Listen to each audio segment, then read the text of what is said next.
जब भी हम माइनॉरिटी या अल्पसंख्यक वर्ड सुनते हैं, अक्सर लोगों के दिमाग में पॉलिटिक्स आ जाती है।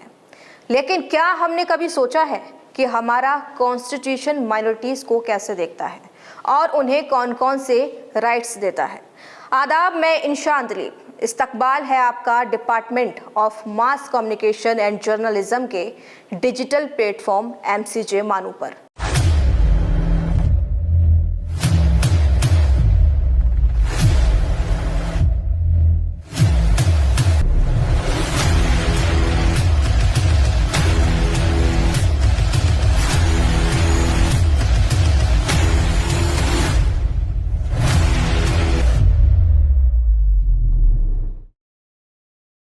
इंडिया दुनिया के सबसे डाइवर्स कंट्रीज में से एक है। यहाँ अलग अलग रिलीजन, लैंग्वेज, कल्चर और ट्रेडिशंस के लोग साथ रहते हैं। इसी डाइवर्सिटी को प्रोटेक्ट करने और सभी कम्युनिटीज़ को बराबरी देने के लिए कॉन्स्टिट्यूशन माइनॉरिटीज़ को कुछ इम्पोर्टेंट राइट्स और प्रोटेक्शंस देता है। आखिर कौन से वो राइट्स हैं जो हर माइनॉरिटी कम्युनिटी को जानना बेहद ज़रूरी है? इसके लिए वीडियो को लास्ट तक ज़रूर देखें। माइनॉरिटीज़ किसे कहते हैं? जनरली माइनॉरिटीज़ उन कम्युनिटीज़ को कहा जाता है जिनकी पॉपुलेशन मेजॉरिटी से कम होती है। इंडिया में Muslims, Christian, Sikhs, Buddhist, Parsis और जैन्स को ऑफिशियली माइनॉरिटी कम्युनिटीज़ माना जाता है। एक इंटरेस्टिंग फैक्ट ये है कि कॉन्स्टिट्यूशन में माइनॉरिटी जैसे शब्द की एग्जैक्ट कोई डेफिनेशन नहीं दी गई है। जी हाँ, आपने सही सुना, कॉन्स्टिट्यूशन में कहीं भी आपको माइनॉरिटी वर्ड की डेफिनेशन देखने को नहीं मिलेगी। लेकिन कॉन्स्टिट्यूशन दो मेन टाइप्स को रिकॉग्नाइज करता है। पहला रिलीजियस माइनॉरिटीज़, वहीं दूसरा लिंग्विस्टिक माइनॉरिटीज़। माइनॉरिटी राइट्स का प्रोटेक्शन मेनली आर्टिकल्स 14 से 16, 25 से 28 और सबसे इम्पोर्टेंट आर्टिकल्स 29 और 30 से मिलता है। सबसे पहले बात करते हैं आर्टिकल 14 से 16 की, जो राइट टू इक्वलिटी से रिलेटेड है। इन आर्टिकल्स के मुताबिक हर सिटीज़न लॉ के सामने इक्वल है। जी हाँ दोस्तों, अगर आप किसी भी धर्म, मजहब से ताल्लुक़ रखते हैं, लॉ आपको बराबरी का दर्जा देता है। गवर्नमेंट किसी भी इंसान के साथ रिलीजन, कास्ट, लैंग्वेज या प्लेस ऑफ बर्थ के बेसिस पर डिस्क्रिमिनेशन नहीं कर सकती। इससे माइनॉरिटीज़ को भी वही अपॉर्चुनिटीज़ मिलती हैं जो बाकी सिटीजन्स को मिलती हैं, खासकर पब्लिक जॉब्स और गवर्नमेंट सर्विसेज में। इसके बाद आते हैं आर्टिकल्स 25 से 28 पर, जो फ्रीडम ऑफ रिलीजन से रिलेटेड हैं। इनके मुताबिक हर सिटीज़न को अपने रिलीजन को फॉलो करने, प्रैक्टिस करने और प्रोपगेट करने का पूरा अधिकार है, पूरी आज़ादी है।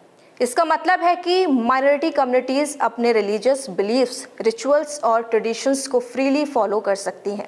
लेकिन माइनॉरिटीज़ के लिए सबसे इम्पोर्टेंट प्रोटेक्शंस आर्टिकल 29 और आर्टिकल 30 में मिलते हैं।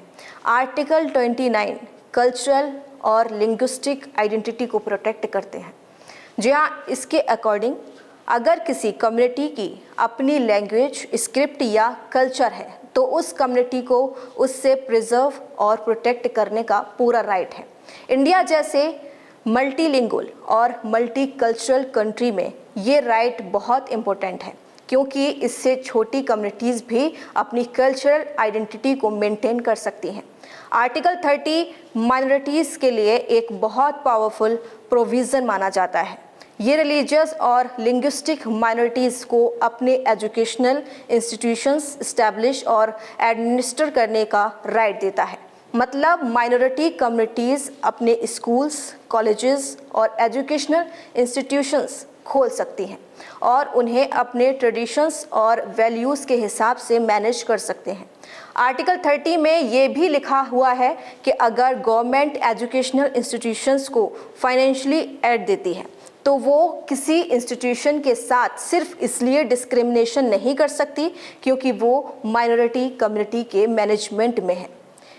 माइनॉरिटी राइट्स को समझने में कई इम्पोर्टेंट जजमेंट्स भी मदद करते हैं जो सुप्रीम कोर्ट ऑफ इंडिया ने दिए हैं।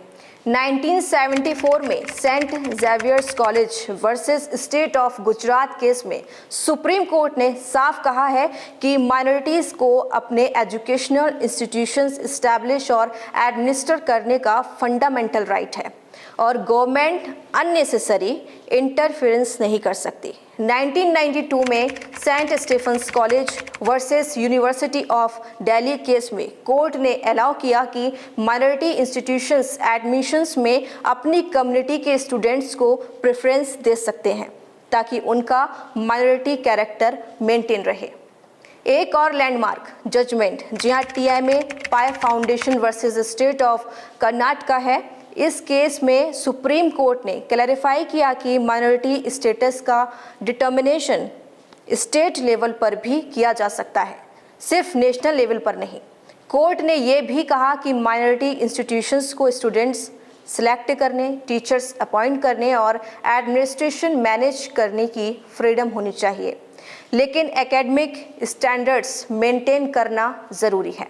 इसके बाद P A Inamdar versus state of Maharashtra case में सुप्रीम कोर्ट ने डिसाइड किया कि प्राइवेट अनएडेड माइनॉरिटी इंस्टीट्यूशंस को गवर्नमेंट रिजर्वेशन पॉलिसी फॉलो करने के लिए फोर्स नहीं किया जा सकता।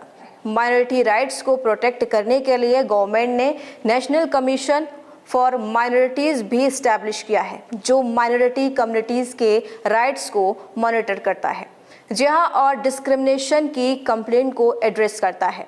हर साल 18 दिसंबर को दुनिया भर में माइनॉरिटी राइट्स डे मनाया जाता है। ये दिन यूनाइटेड नेशंस के 1992 डिक्लेरेशन की याद में ऑब्जर्व किया जाता है, जिसका पर्पस माइनॉरिटीज़ के राइट्स और इक्वलिटी के बारे में अवेयरनेस बढ़ाना है।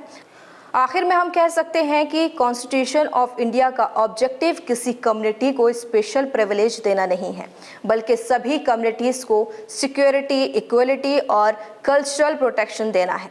इंडिया की असली स्ट्रेंथ उसकी डाइवर्सिटी में है। जब हर कम्युनिटी को अपनी आइडेंटिटी और राइट्स की प्रोटेक्शन मिलती है, तभी डेमोक्रेसी स्ट्रॉन्ग होती है और देश प्रोग्रेस करता है। अभी के लिए इस वीडियो में इतना ही।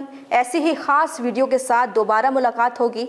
तब तक के लिए मुझे दीजिए इजाज़त। वीडियो को ज़्यादा से ज़्यादा शेयर करें, चैनल को सब्सक्राइब करें, बेल आइकन को प्रेस ज़रूर करें ताकि इस तरह की इंफॉर्मेटिव वीडियोस आप तक सबसे पहले पहुँचें। शुक्रिया।